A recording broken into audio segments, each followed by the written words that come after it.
Welcome to the morning feed. Listener discretion is advised as we are discussing the ongoing details of a criminal investigation. We do try to keep those details as light as possible, but these are heavy topics no matter how elusive you are to the overall details. It's always okay to walk away when things get too heavy and you can come back later or not come back at all. Always prioritize your own mental health when listening to these stories because there are an absolutely vast amount of stories like this, as we know. So, a lot of us know because of the stories that we talk about here that life can be busy, life can be daunting, and the combination of those two things can create really devastating situations. I want to start by saying the family that we're talking about today, I have a lot of respect for. A lot. However, that may seem odd when you hear about the overall details to some people, but I hope that you stay for the whole story and find out exactly what I mean by that. Now, Norma Patton last talked to her daughter in 1998, and after that, all contact with her daughter completely vanished, along with her daughter. It would have been easy for her to become very overwhelmed with life because that was 1998. She couldn't get anybody to report her missing officially until 2000. And then by 2003, she still was going up against brick walls and trying to find her daughter or getting any help with that. But in 2003, that changed when her husband was arrested on felony charges. Now, if you had a daughter that's missing, you have your husband who's arrested on felony charges, this is about as daunting as it gets. But she didn't give up. She didn't change her focus. She stayed loyal to trying to find her daughter, and she never ever gave up, and neither did her husband. So let's go over the whole story, and we are going to show at the end of this, we are going to show you all the recent press conference. It was not too long ago. I'm a little late in actually putting the story out here. We've had it on our website, but I haven't actually been able to record anything about it until now.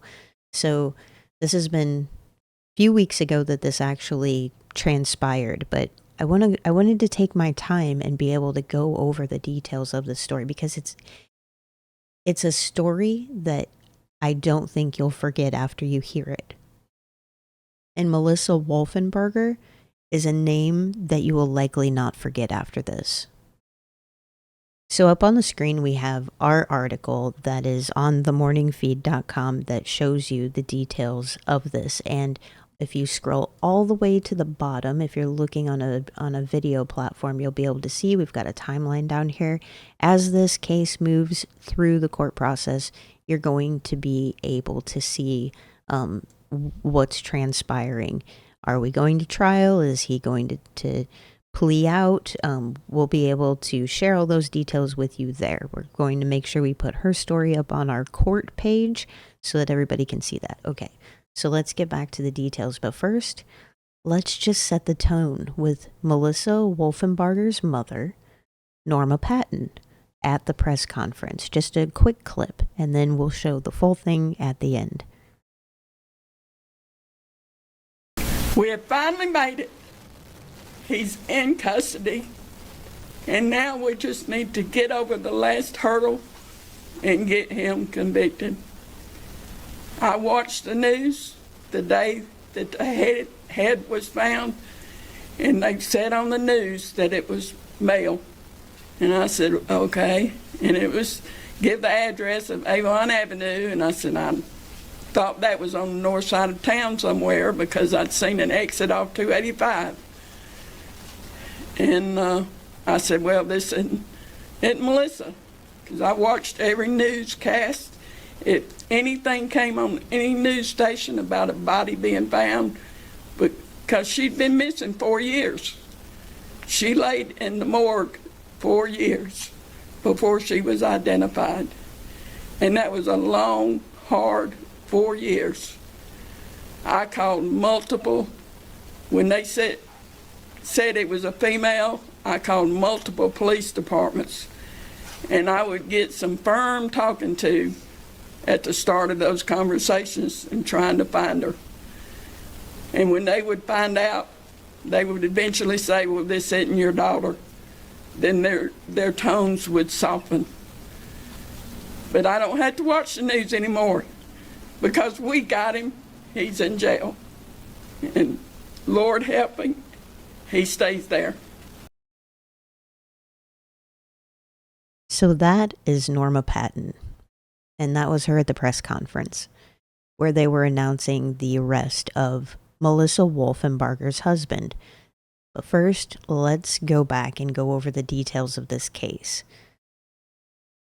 The family of Melissa Wolfenbarger has spent over 25 years searching for answers and justice for the Atlanta mother, who was their daughter, who was just really beginning her life, beginning her family, when she completely vanished. And on some things we've said 1998 is when she vanished. On some things we've said 1999. You'll see missing persons reports for her from way back that say 2000. That's when, things became more official. So back to the overall details. Melissa's mother, she has weathered obstacles of life for over 2 decades and continued to stay very resilient about her mission to find out what happened to Melissa. Now, she continued seeking information that could help find out what happened from anyone who would help her. And she did it in one of the most unique ways. She never left anybody in the dark about the fact that her husband had been charged with felony charges or about his conviction. She never left those details out. She was always very forthcoming with people when she would speak to him and just say, look, you need to know these things if you decide to help me. Their honesty is top notch. Their ability to face the facts and face whatever they're going through is absolutely incredible, in my opinion. So the last person that was believed to have been seen with Melissa had an interesting yet highly unlikely stories about what happened to Melissa, who would later be found scattered in trash bags near a key location to the case. The unrealistic stories about what had happened to Melissa were always along the lines of she left her family to go to California without her children, without anything at all, her personal items that anybody knew of. She just left, according to her husband. And he kind of claimed like this was kind of our plan. We talked about doing this. So she went off and she did it without me. The story was not believed, and it consistently changed throughout the years, depending on who he was talking to. And actually, when he would talk to the same person, many times he would even tell the same person different stories about what actually happened to Melissa, including his children. So the investigation into Melissa's whereabouts unofficially began in 1998 and officially began in 2000. But all of it started with her mother, Norma Patton. When she became increasingly worried about her daughter. Melissa was only 21 years old at the time. She had 2 young children, and she was living with her husband, Christopher Wolfenbarger, who she dated since high school, but had been trying to leave. They married after high school. They had their 2 children together, and then things were never good between them. Melissa's family never felt completely comfortable with the relationship, and they believe that Christopher had a negative impact on Melissa's life.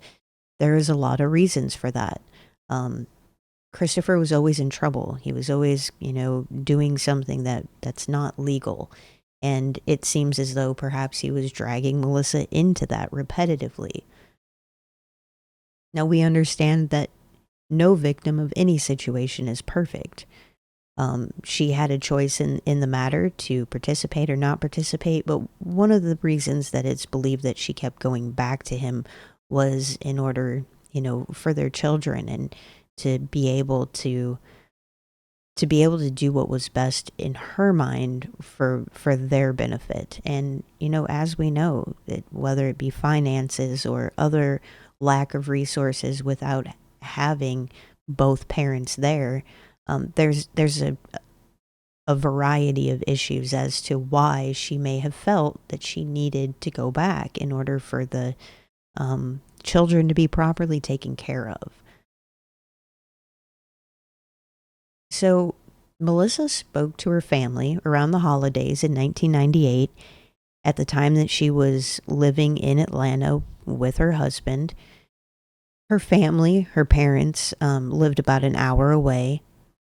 And after the holidays passed, so did contact with Melissa. By February of 1999, it became absolutely clear that something happened to Melissa. Norma and her daughter, Tina Patton, they decided to take a drive to Atlanta and check in on Melissa and see what was going on. They ended up arriving to an empty house. There was no sign of Melissa, no sign of the kids, and a neighbor ended up telling them that the home had been vacated at the end of the year in 1998, shortly after the holidays. So this only fueled their search. They got very disturbing information from Christopher as to what he said happened. It didn't make sense. Melissa would never leave her children, and as you hear more about this story, you will learn what a loyal and devoted family that Melissa comes from. They don't just walk away from each other. So after Melissa's disappearance, her husband seemingly vanished as well after moving the two kids in with his family. Christopher's whereabouts in the years following Melissa's disappearance were elusive and really erratic. The children mostly stayed with Christopher's mother, and they were kept away from Melissa's family.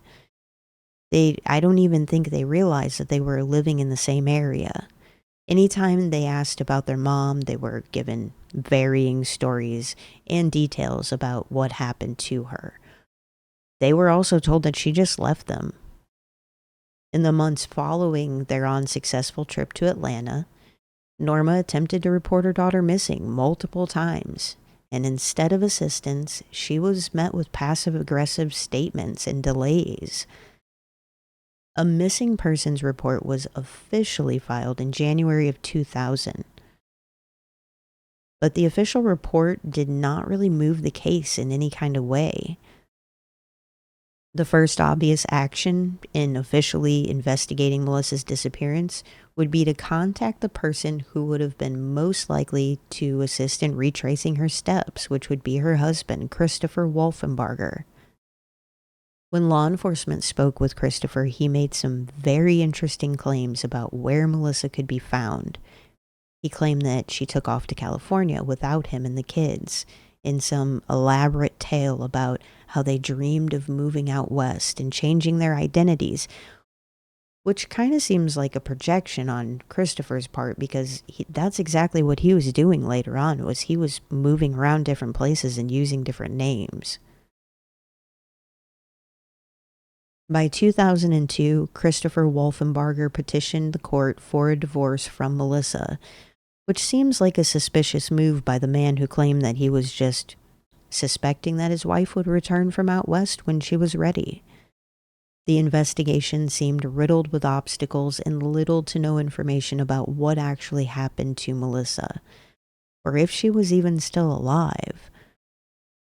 Norma continued watching the news for any possible morbid discoveries of human remains. She continued to contact anyone that she believed could help find her daughter.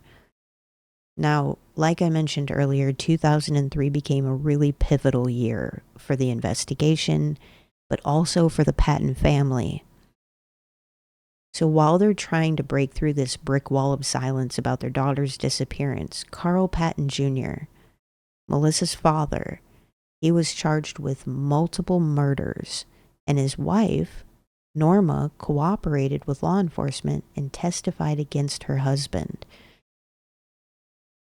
Norma's testimony would reveal what transpired during a series of, we don't like to say the word over and over again because YouTube hates it, but of unaliving in 1973 and 1977 at the hands of Carl Patton Jr. Over 25 years had passed before he was charged.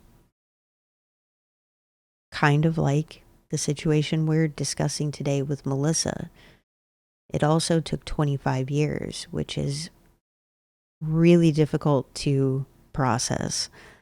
Many people began to question if the crimes of Carl Patton Jr. were related to the disappearance of Melissa, except for the Patton family. They had no doubt about who was responsible for her disappearance, and it was not Carl. Now, we're not going to get into a lot about Carl's crimes because this story is not about Carl, but Carl's story is important to Melissa's story. So we are going to touch on it just a little bit. Carl Patton Jr. quickly became known to the media after his arrest as what they deemed the Flint River Killer. Now, this is a reference that Carl despises, and we're not going to reference it again beyond that. That's just to let you know who this is tied to. In the years since his arrest, Carl has shown a unique remorse for the crimes that he committed. In contrast to becoming a victim of the crime of what happened to his daughter, Melissa. It's a very interesting situation to me because you have a man whose daughter disappears and later is found out to have been, her life was taken from her, while he is beginning his sentence to pay for the fact that he took other lives, and he is uniquely remorseful about this and has realized through this experience with his daughter what he's put others through. So I find this entire story to be highly unique. Highly, highly unique.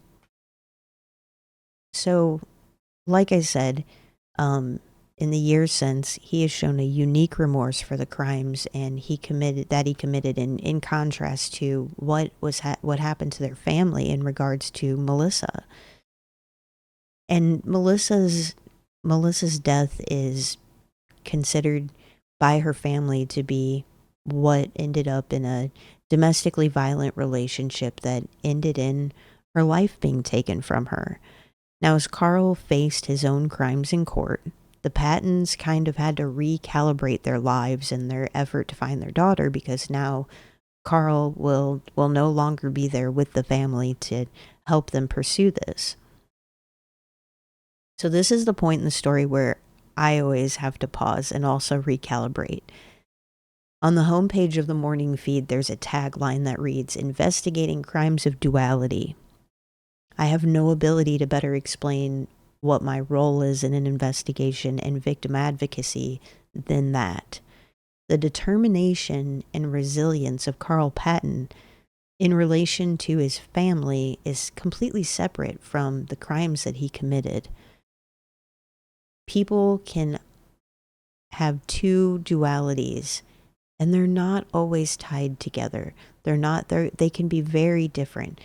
They can be completely contrasted to one another. I believe that his resilience to his family, it sets this story apart in so many ways. I also believe that's why he despises being called the nickname that was given to him by the media, by people who only knew one side of his duality. It doesn't make his crimes any better. It doesn't soften what he did. It's just the facts. The side that he tried to keep secret from the world, that's, clearly not the man that he wants to identify as.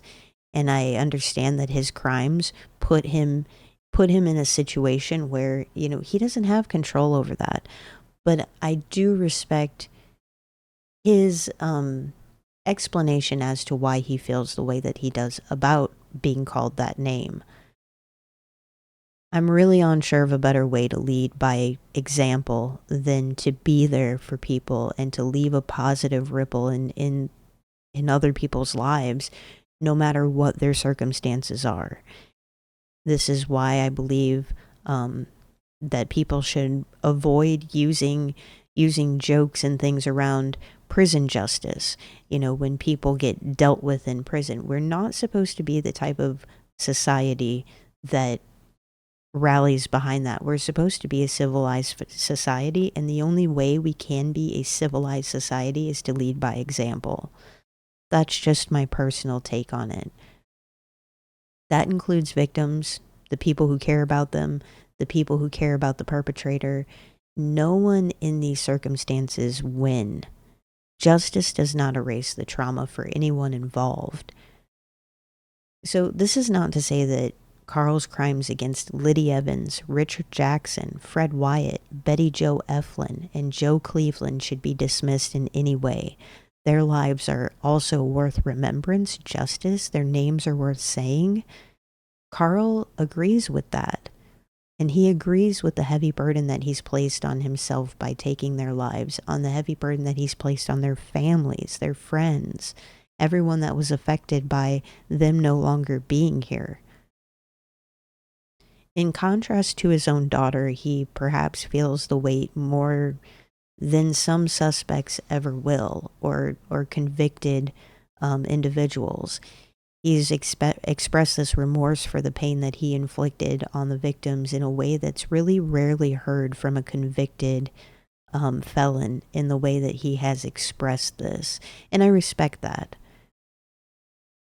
And here's why. As the Pattons recalibrated their lives after Carl's arrest, they decided to try and find a silver lining in all of this. It had all resulted in so much pain. No one had heard from Melissa in almost 4 years at this point, and law enforcement did not seem to have any reliable information about what might have happened to her. So the Patton family turned to an unlikely resource to help find Melissa. The man who investigated and brought Carl to justice after 25 years, Bruce Jordan, from the Fayette County Sheriff's Office in Georgia. Now, Bruce Jordan agreed to look into Melissa's disappearance after Norma approached him with the request. Jordan began checking with jurisdictions across Georgia to find out if anyone had unidentified remains, and Jordan would learn that there was a male skull and limbs that were found in Atlanta in 1999. But where it was found set off some alarm bells for Jordan. The male remains that were located ironically close to the place where Melissa's husband was working in 1999 before he was fired for committing theft. They were actually female remains. So after testing, they were able to find out in 2003 that those remains were not only female, but they were Melissa. So it was like at last there was this piece to the puzzle that finally was obtained and put together enough to say, oh, okay, we have a direction to go in. It seemed as though the investigation had a major break, and it did. But then it stopped. Thankfully, Norma did not stop. The new information really only fueled her journey for the truth, and Norma kept going. The following years, after 2003, brought another standstill in the case itself. But Norma, she kept moving closer to that finish line. She reached out to more people who agreed to help her with the investigation, media, general awareness about the case, retired investigators, anybody that would agree to help her. And she would always approach everybody the same way and let them know, this is who I am. My husband is a convicted felon. This is who he is. Are you willing to help me? And her honesty alone got her the help that she needed. So, meanwhile, the daughter of Christopher and Melissa began searching for her mother later on, once she, got closer to the age of 18, and she happened to run into her grandma Norma on social media trying to bring awareness to the investigation. And that's when she learned that her mother's disappearance or absence in her life was a much bigger story. So, with all eyes, including now their daughter, on one particular person of interest, suspicion and efforts only grew. Norma's work and dedication to finding answers began to pay off, and Melissa's story grabbed the interest of Nancy Grace, Dateline, podcasters, national media. And as the media picked up the case, work behind the scenes continued, with Norma bringing in individuals who could offer suggestions and possible methods to advance the case. And those methods would grow as the years went on and technology became more advanced. So on July 25th of 2024, this year, a criminal warrant for the arrest of Christopher Wolfenbarger was issued by the Fulton County Court through the Atlanta Police Department. The warrant states that the Atlanta Police Department alleges that Christopher Wolfenbarger took the life of his wife, Melissa, dismembered her sometime between April 29th, 1999 and April 30th, 1999. I find the date very interesting, so we'll see. We'll be able to talk about that more as that information comes out to everyone. No one needs to really be talking about the rest of the details that really need to be saved for the court process right now. Norma approached the microphone though, with Melissa's sister by her side at the press conference with Atlanta PD, and she quickly exclaimed, "We finally made it. He's in custody, and now we just have to get over the last hurdle to get him convicted." This is something that they've waited to say for so long. They already knew. And that's what she said at the press conference. From day one, we knew it was Christopher. That's what Melissa's sister said. Now, while executing the arrest warrant, police claim that Christopher hid inside of his home behind a dryer. So, to the very last moment, he tried to hide. As for the details that made an arrest possible, in due time, they will be coming. And as for the case against Christopher, we will continue to follow it as it moves through the court system. But I feel that this family deserves all of our applause for staying on top of this. I understand that there are details that a lot of people would have a lot to say about in this case. But there's a lot to gain from this, a lot of understanding, a lot of education. There's so much to gain from Melissa's story and the way that her family handled her disappearance. So we definitely are extending all of our compassion to Norma and her sister and the children of Melissa and Christopher, and hopefully this all ends exactly the way that it should, with a complete conviction and Christopher Wolfenbarger finally in a prison. Anyhow, like I said, if you go down on the website where we have her story, you can go down to the bottom here. We have a case timeline. We'll continue to update that. We'll put out videos with updates anytime that they're available. And we encourage you to share her story. It's a really incredible story. And just like Norma Patton didn't, I'm not going to shy away from the details. I'm not going to shy away from the overall circumstances, because it's just like when you hear all the time, you hear people say, "I never would expect this person would have done that." Everyone has a certain duality about them, about their personality, and we have to accept that, and we have to learn from that in any possible way we can, because By educating people about these cases, we're educating people about crime, about how it happens, about generational trauma, domestic violence, all of the things that people need to be keenly aware about in order to make it, in order to thrive, in order to be a productive individual. Because we have to remember, not everyone is learning about these things. So when we have information, we need to share that information as a community, talk about it, and realize there are very complex matters behind these cases. A family who looks suspicious may not be suspicious.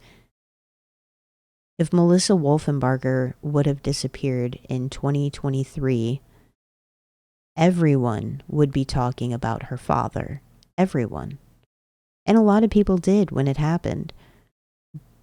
But the realm that we live in now, with the way that cases are being covered in a variety of both respectful and disrespectful ways, people like to insert their opinion on the reporting and not just base it on the facts.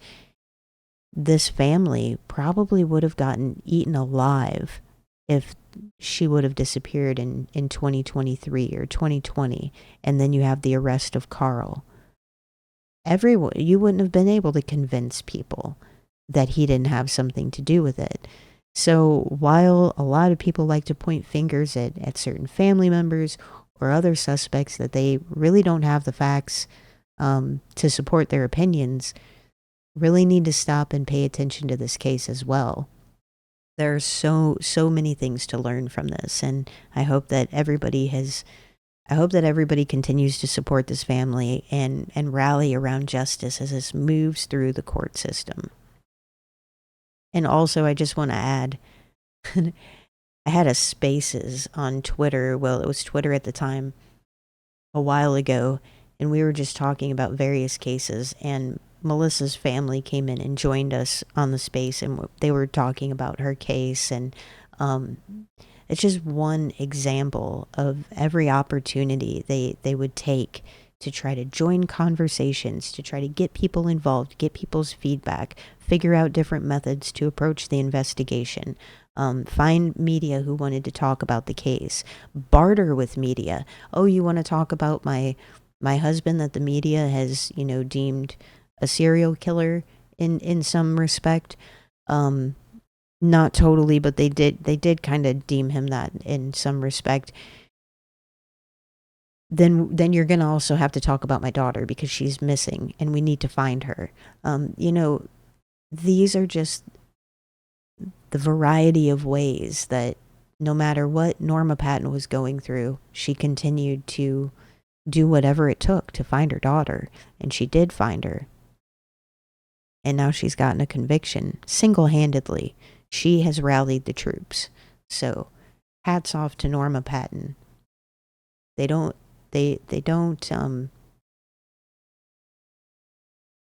not everybody responds that way. And it's always really refreshing to see. And it's good to see this have not a happy ending, but at least a productive one.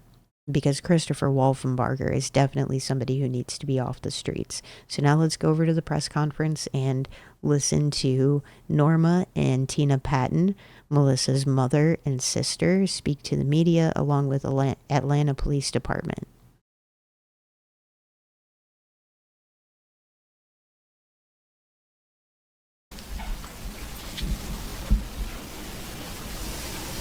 All right. Good afternoon. My name is Lieutenant Andrew Smith, Common Spelling, Atlanta Homicide Commander. Thank you for joining us today. We're here to talk about the 1999 murder of Melissa Wolfenbarger. That last name is W-O-L. This is how AI optimizes my schedule. This meeting got canceled. Hooray! We didn't. F-E-N-B-A-R-G-E-R. Together with us today is the mother and sister of Melissa, and we just can't express how happy we are that you're joining us today for this moment. So specifically, on August 6th, yesterday, we took into custody Christopher Wolfenbarger, and he was charged with the murder of Melissa Wolfenbarger. I'm going to give a brief timeline, and then I'm going to hand it over to Detective Shepard, who led this investigation. On April 29th, 1999, partial human remains were found at 858 Avon Avenue. Those remains were misidentified as a male from Twiggs County. June 3rd of 1999, additional human remains were found off of Hartford Avenue between Hartford Place and Avon Avenue. On January 2000, Melissa was reported missing by her mother in Henry County. On March 14th, 2003, Dr. Carol Terry of the Fulton County Medical Examiner's Office properly identified the remains from 858 Avon Avenue to that of Melissa Wolfenbarger. On May 25th, 2021, this case was assigned to Veteran Homicide Detective Jay Shepard, and I will pass it over to him at this point. Good morning. My name is Detective Jarian Shepard with the Homicide Unit. I'm currently assigned to our complex cold case unit within the Homicide Unit. This case was assigned to me. I was tasked with the job of going through the entire case file. At that time, we identified the things that we needed to do, which was re-interviewing witnesses, following up on additional leads, and of course the new technology that comes into place. With that, I've gathered the facts, and I collaborated with the DA's office and was able to get the facts together to come up with the probable cause to arrest Christopher Wolfenbarger. Homicide Unit, our cases, they never close. We work the case until the leads are exhausted. We pick the case up and we're able to pass it along to the next detective, which is a cold case detective, which was me. The initial detectives did a great job on it. I was able to see the case through their eyes. I picked it up from where they left off and followed up on all the leads, and but it was able to get it to this part where we are.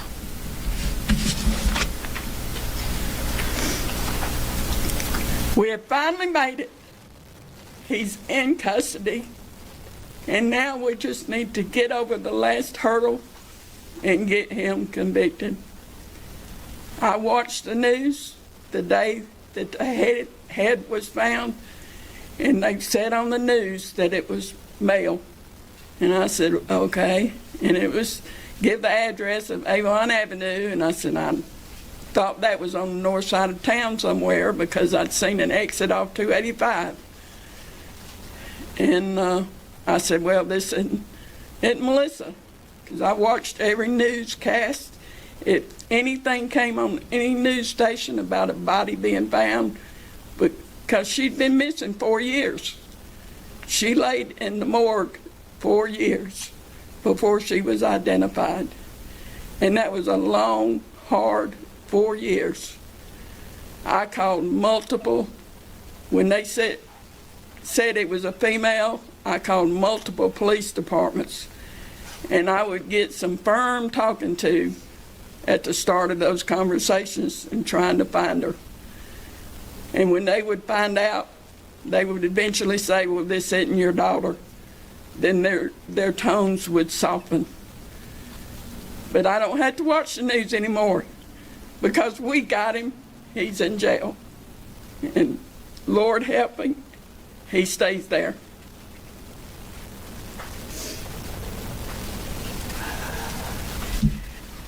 It's been a long wait, 25 years. But finally, hopefully, we will get justice for Melissa. She didn't deserve what she got. And I hope anybody who's in a domestic violence situation, please get out. Don't take it. Because it could easily be you. It could be your sister. It could be your mother. Make sure they get away. And I want to thank Atlanta PD, because without them, we wouldn't be here today. Cheryl McCollum, Nancy Grace, Karen Greer, everybody from Channel 2, Channel 11, thank y'all very much. Without y'all, we wouldn't be standing here. Questions? This question is for Detective Shepard. Can you go into a little bit more detail? I think you mentioned DNA evidence. Can you talk specifically what linked any kind of evidence to the suspect, and what do you think the motive was? So let me start off with certain things, certain parts of the evidence. I want to protect the integrity of the case going forward, so I can't disclose certain evidence. But we look at everything when it comes to cold case, especially DNA. We look at witnesses that need to be re-interviewed, and it's a collective effort to build a cold case. So I don't want to point to any specific piece of evidence because it's important moving forward. Eventually, it will come out on how the case was put together, but right now I want to just kind of hold that. Any idea about a motive? Motive, not sure, but I'm pretty sure it's domestic violence base. Can you talk a little bit about where he was found and where he was and his attitude when he was taken in? Yeah, so he was captured in his home in Griffin. He hid. It took the detectives a little while to find him, and they found him, I believe, hiding behind a dryer. And this message is for Tina. Sorry. When you spoke to 11 Alive, you mentioned the look that this gentleman had in his face from while you guys felt he was the person responsible for a long. Oh yeah, from day one, we knew it was Christopher. There was never ever any doubt in our minds who did this. My mom has said, I don't know how many times, when she first met him, there was just evil in his eyes. That is so true. If you look at a picture of Charlie Manson, you see the same thing. And it's the same thing with Christopher. And I saw his mugshot earlier, and it's still there. And Mom, you mentioned finally you guys got here. Talk about this long process, from 1998 to now, and the feeling of satisfaction that, what you knew forever is now coming to fruition. Well, when Detective Shepard called me yesterday morning at 8:23 and told me that he was in custody, I yelled, "Thank you, Lord." And the good Lord above has gotten me through this from the first day into this day. If it wasn't for him, it's been a hard, long road. And like I said, she laid in the morgue 4 years before I was able to bury her. And I wasn't allowed to see her kids. His mother had custody of his kids and wouldn't let us see them. Back in 2022, I lost two very important people in my life. Big figures. It really wasn't until February. But I have a relationship with the daughter now, and it's a good relationship. She was at my house this past weekend, and we were having a discussion, but we didn't know it was going to happen this fast. And she would like to be here, but she's got 3 small babies, one that she takes to and from school, so she couldn't be here today, even though she wanted to be. Can you talk a little bit about maybe the last thing your daughter said to you about my concern? My last conversation with her, she called me on Thanksgiving Day in 1998, told me that she was back with Chris, and she wanted to know what I cooked for Thanksgiving, what all I'd cooked and who all was there. We were all sitting around the dining room table, and she wanted to come down, and she was going to ask his mother to bring her down there. And I said, "You don't have to ask her. I'll come get you if you want to come." And anyway, the conversation went on a little bit longer, and my last words to her was, "I love you, and you know where I am if you need me." What do you want people to remember about Melissa? Melissa was very loving. She would do, she loved you, you would know it, definitely. And she loved her kids, and there's no way on this earth that she would have left them. Because she wanted her kids. That's why she went back to him. That's why she kept going back to him. In all this time, had Christopher ever reached out to you guys? Had you ever spoken, either one of you spoken to Christopher? Never, Never. You never reached out? never, not once. Did she ever reveal or hint to anyone that she was in danger from him? I can't quite hear you. I was wondering if she ever revealed, if anybody ever had a clue that she was in danger. She had left him in the summer of '98, and she came to the house and she stayed with me, and we got both her kids back from Kathy. And when she went in front of the judge here in Atlanta on the domestic violence, because he had knocked her down on the sidewalk and dragged her by her hair down the sidewalk. And when he went in front of the judge, he asked the judge to let him talk to her alone, and she went back to him. Were you afraid then? We've been afraid for a long time, Oh, for a long time? for a long time. This question is for the detectives in this case. I was looking at some old scripts. Was he ever a suspect or taken into custody? I saw something maybe 2003 he might have been taken in. Was he ever, well, he wasn't charged, but he talked a little bit about that and if he was questioned, why he was released then. So he was. We all have what we call person of interest, and we don't like to call them suspects. As detectives, we let the evidence guide us in the direction that we need to go. And at that time, the original detectives felt the need to interview him. But he was a person of interest from the beginning. What next for the charges? What can he face? When anything updates on that? So he's been charged with murder. He's currently in Fulton County. And we go into the next phase, which is the district attorney's office and, of course, the court proceedings. So at this point, it's going to be in that phase. I do have one last question for the mom there. Your shirt that you're wearing, was this a shirt that you had made when she first disappeared, or is this a... Yes, sir. It was. It was the first shirt I had made, and Fulton County had a deck of cards that was made also. And she was the king of diamonds, and this was on the card. And those cards were delivered to the jails in the prison system in hopes to get more information. But this is the first shirt I had made. And that's the second shirt. All right, thank you, everyone. Do you mind if we just get a picture? If you stay right there, some cameras probably want to get some video of your shirts. And you as well. Maybe you can remove the key so we can get clear. Thank you so much.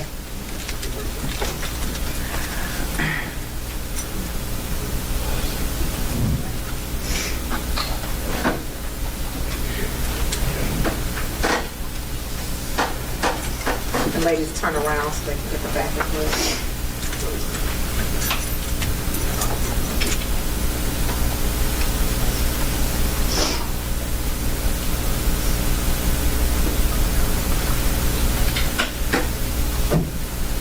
Thanks, family. Everybody good? Sure.